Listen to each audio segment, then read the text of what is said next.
The difficulty comes from the driving factors that lie underneath and are disguised as or tied to our definition of love. Letting go is actually a constant exercise that confronts our choices in many areas of our lives. Some are obvious, others are subtle or hidden. Join me as we navigate through the let goes of life. Let's grow together. Good morning. Good morning. It's a great day here in the Northeast. And I always say that because it is a great day. It doesn't matter if the weather is cold or hot or it's rainy or snowy or sunny. It's always a great day. And so we have been talking about letting go of mediocrity, and we explained that's living in an inferior, substandard manner. And a lot of times we do that without realizing it because we accept things as the norm and we do not change it. If you're here this morning with me, please say hello. Say hello to the ladies that are joining us today. We have been really unpacking this, and I'm really, really excited because there are certain reasons why we live in a substandard manner or we live in an inferior way. And I want to start sharing with you, right? Because we've been doing this probably for the past couple of weeks, and there's such a powerful message in it. And what the Lord wants me to share with you today, I believe that it is extremely powerful. It's going to help you. I know that I'm excited to hear it because when I started to really dive into this, one of the things that kind of bubbled up was one word. And we're going to talk about that one word in just a moment. So we said that there are reasons why we feel inferior. And we said, let's start with illness. And we talked about or read about the man in Bethesda in John chapter 5. And what was interesting was when you got down to verse 7, Jesus had asked him, do you want to be healed? And he focused on the physical. He focused first on him and his limitations. He focused first on him and his limitations, and then he focused on the limitations of others. And how many of you know that if you're focusing on a physical person, you're going to have limitations? And so Jesus was trying to stir up his hope, to stir up his heart, to stir up his looking at his life and really, really making the decision on whether or not he wanted to stay in that mat for the rest of his life for another 38 years. And so Jesus told him to get up and walk, and that's exactly what he did. And I think that's so incredibly awesome. Now, imagine being the lame man during that time. What do you think he felt? And we started to talk about this towards the end of the last devotional. We're going to dive into it some more today. And what he felt probably was a myriad of things. So we know that he had an illness. We know that he felt alone.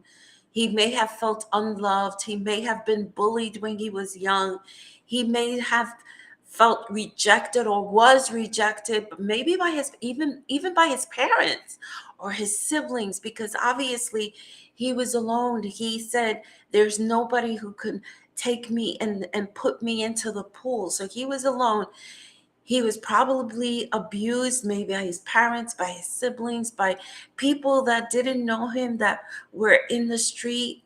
He probably felt forgotten. And we actually touched a little bit about that the last time, that you could be in a house full of people and still feel alone, still feel unloved, still feel rejected, feel forgotten. But the word that I want us to focus on today is isolated. There are so many people who live in isolation or who isolate themselves because they've been hurt or because they are afraid. They're operating out of fear. I imagine that this man, even though he was with other people that were outcasts at this pool of Bethesda, that he felt isolated. He felt like, well, nobody wants me around. I'm just gonna stay here. This is my space. I don't want anybody around my space. This is my place.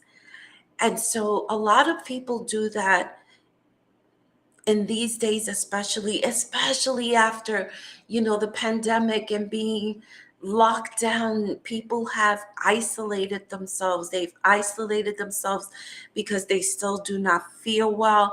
They've isolated themselves because they're still sick. They can be sick of COVID, long hauler, or they can be ill with something else. And one of the first things I remember, that the thought that crossed my mind, like when people try to encourage me and say certain words that really were not comforting, the first thing that kind of bubbled up in my mind was, well, you don't understand. You're not living my experience. And that is true. It is so true. We can be going through something and it can be similar to another person, but it's not the same. And so that person or those people do not understand what you're going through. They just don't understand. And they may never understand. And this can be applied for anything in life. When you're going through something that is devastating, for example, a loss, and if you've had multiple losses, and there are people that in these past 3 years had multiple losses, one after the other, you will never understand what they're feeling. You won't, because you don't know who they are deep down inside. You don't know the depth of the relationships that they had, the deepness of the loss, the depth of the grief. You will not know. And so they isolate themselves. We have a tendency that if we're not accepted or understood by other people, we tend to isolate ourselves. And so isolation, unfortunately, is also the devil's playground. And that's where he takes advantage of all of us. And it starts with the voices of people do not care because they don't understand. People are just out there and their own out there just for their own, or they're doing their own thing, and you're forgotten. And we have to learn and understand and be aware that isolation is the enemy's playground. That is the place where remember, he's the slanderer and he's the accuser and he is the liar, and he's going to be wah, wah, wah, wah, wah, wah, wah, inside your head. And since you're tired, since you're vulnerable, since you're going through so many different heavy emotions, you are an open target. And that's why it's so incredibly important that you do not isolate, and that you partner up with somebody, that you invite somebody in to your struggle so that they can help you, so that they can kind of give you, when you have moments of clarity, they could continue to speak truth, to pray over you, to pray with you, to hold you up, to support you, to be that person that comes alongside you and grabs you and pulls you up and keeps you up during those times of struggle. Some people are isolating not only because of illness, but because of deep, deep hurt, maybe by somebody else, or because of the deep illness. Maybe it's too much. You're tired of the new limitations that are in your life. You're tired of always feeling sick. You're tired of people saying, don't worry, we're praying for you. Don't worry, it'll get better. And you want to believe, but you're getting tired, and you isolated yourself. You're keeping people out. You know that you can isolate people and still show up, still have a happy face, still show up and look like everything is great and hunky-dory in your life, but inside you feel isolated because you do not think that anybody will be able to stand with you, to support you, to accept you, or to understand you. And so God doesn't want you to live in isolation, because the reality is that you're never alone. And even if you isolate yourself, Jesus is there. He sent his representative, the Holy Spirit, that lives inside of you, who is waiting, just waiting anxiously for you to say, Holy Spirit, help me through this.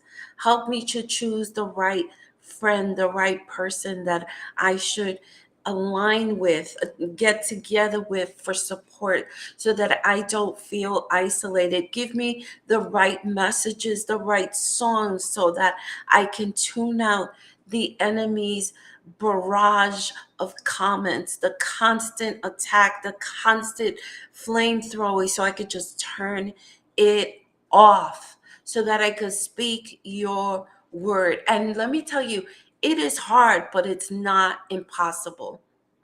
There is, one of the things that, one of the words that I had to stop saying was trying. I am going to try. And I had to move from that word of try, because try means that you're really not going to move into the do. And just forget about the word try and go into the action of do. We are a faith people. We have to do. It says that faith without actions is dead. It's dead.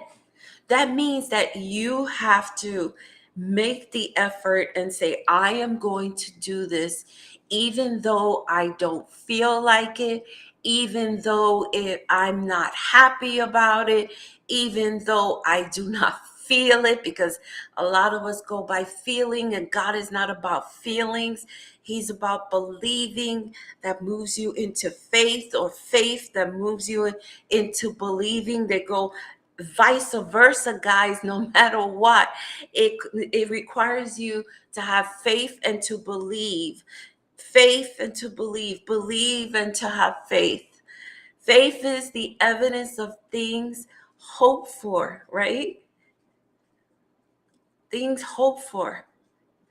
Things hoped for that are not yet seen, but you're hoping for it. And there's the evidence. What is the evidence? It's God's promise. He is faithful. Think of things in the past that God has done for you. God doesn't fail. He is faithful. He is good. He is wonderful. He is loving. He wants the best for you. He doesn't want you to live a mediocre life. He doesn't want you to live in inferiority. He does not want you to live isolated, because he knows that the enemy can attack you incredibly in that space. He wants you to buckle down. He wants you to embrace his love, his help. He's always there. We're just waiting for us to say, Lord, help me. That's all we need to say, is help me. Help me to make the right choices. Help me to move forward. Guys, if you're one of those people that have been staying home and not coming to church, you need to come back to church. Why? Because you're going to be, number one, fed. It's a different environment where you're sitting in church with other people who are like-minded. You need to have friends. You need to have that friendship. You need to have those connections, so that you can feel empowered, so you can feel supported, so you can feel validated and affirmed, and all those beautiful things that come with congregating and getting together.